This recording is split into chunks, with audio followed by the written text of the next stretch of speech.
Chapitre 6. Le chaos social.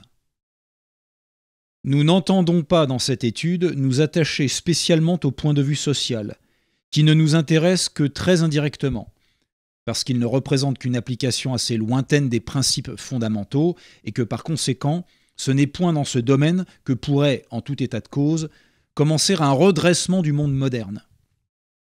Ce redressement, en effet, s'il était ainsi entrepris à rebours, c'est-à-dire en partant des conséquences au lieu de partir des principes, manquerait forcément de bases sérieuses et serait tout à fait illusoire. Rien de stable ne pourrait jamais en résulter, et tout serait à recommencer incessamment, parce qu'on aurait négligé de s'entendre avant tout sur les vérités essentielles.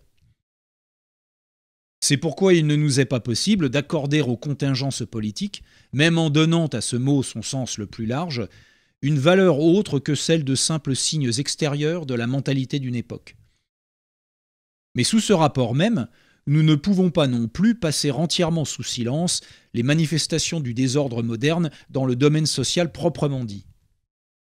Comme nous l'indiquions tout à l'heure, personne, en l'état présent du monde occidental, ne se trouve plus à la place qui lui convient normalement en raison de sa nature propre. C'est ce qu'on exprime en disant que les castes n'existent plus, car la caste, entendue dans son vrai sens traditionnel, n'est autre chose que la nature individuelle même, avec tout l'ensemble des aptitudes spéciales qu'elle comporte et qui prédisposent chaque homme à l'accomplissement de telle ou telle fonction déterminée. Dès lors que l'accession à des fonctions quelconques n'est plus soumise à aucune règle légitime, il en résulte inévitablement que chacun se trouvera amené à faire n'importe quoi, et souvent ce pour quoi il est le moins qualifié. Le rôle qu'il jouera dans la société sera déterminé non pas par le hasard, qui n'existe pas en réalité, mais par ce qui peut donner l'illusion du hasard, c'est-à-dire par l'enchevêtrement de toutes sortes de circonstances accidentelles.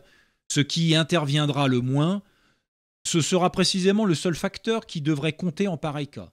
Nous voulons dire les différences de nature qui existent entre